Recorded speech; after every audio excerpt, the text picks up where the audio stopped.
बच्चों के लिए महाभारत नैतिकता के लिए।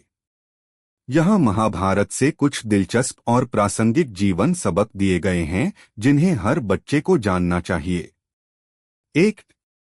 ईर्ष्या दुख का प्राथमिक कारण है।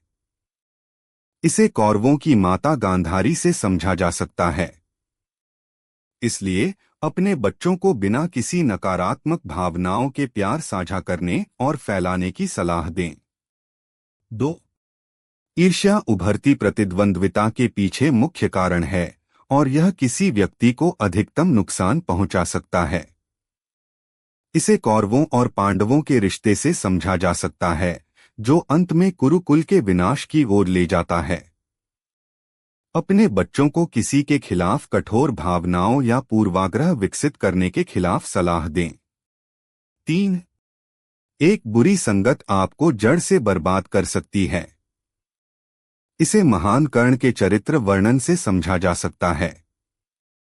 यद्यपि वह एक महान योद्धा, अविश्वसनीय रूप से प्रतिभाशाली और एक विनम्र इंसान है, दुर्योधन के साथ उसकी दोस्ती उसके पतन का कारण बनी।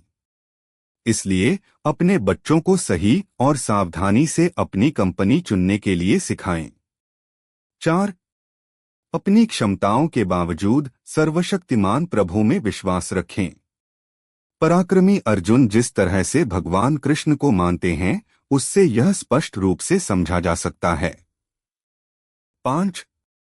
जीवन के किसी भी पड़ाव के दौरान उठाया गया एक गलत कदम जीवन भर के लिए अपना असर दिखा सकता है। यह कुंती के जीवन से समझा जा सकता है जो अपने सबसे बड़े बेटे कर्ण के जन्म के बारे में तथ्य छिपाती है। 6. इसलिए अपने बच्चे को एक निष्पक्ष जीवन जीने के लिए सिखाएं और उन्हें परिणामों के बावजूद सच बोलने की आवश्यकता के बारे में समझाएं। 7.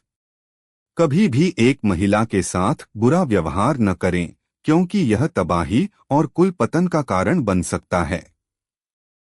यह दुर्योधन और उसके भाई दुःशासन के जीवन से स्पष्ट है।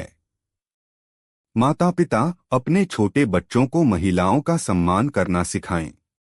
वसंथा विवेक, एक कामकाजी माँ और एक ब्लॉगर, ने साझा किया कि कैसे उनका बेटा इस महाकाव्य से सबक का अनुकरण करता है। वह कहती हैं, महाभारत की महाकाव्य गाथा ने उन्हें कई आकर्षक कारणों से आकर्षित किया है।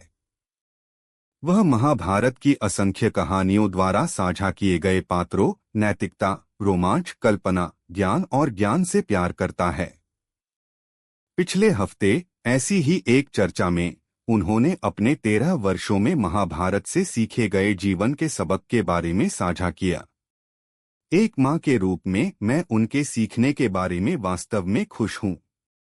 भगवान कृष्ण ने सिखाया कि किसी को भी एक बेटे, पति, पिता और छात्र के रूप में अपने कर्तव्यों का पालन करना चाहिए। हम अपने बेटे को उस समय से ही कुछ काम दे देते थे जब वह सक्षम था। उसने कभी मना नहीं किया।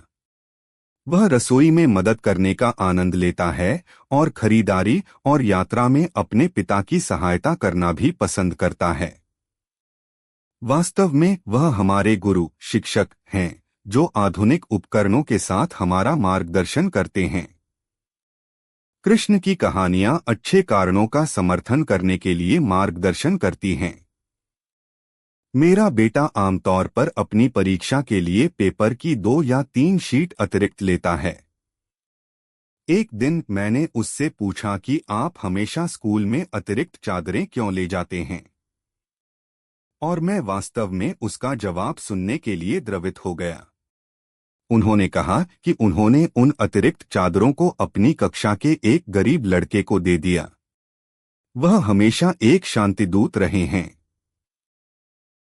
कभी भी एक खतरनाक अभ्यास के आदी न हो क्योंकि यह आपको अपना मूल्य खो सकता है और आपके विकास को कम कर सकता है। यह युधिष्ठिर की कहानी से बहुत स्पष्ट है, जिन्होंने पासे के खेल के प्रति अपनी लालसा के लिए सब कुछ खो दिया। अपने बच्चों को खुद पर नियंत्रण रखना सिखाएं और उन्हें अपनी सीमाओं का एहसास कराएं।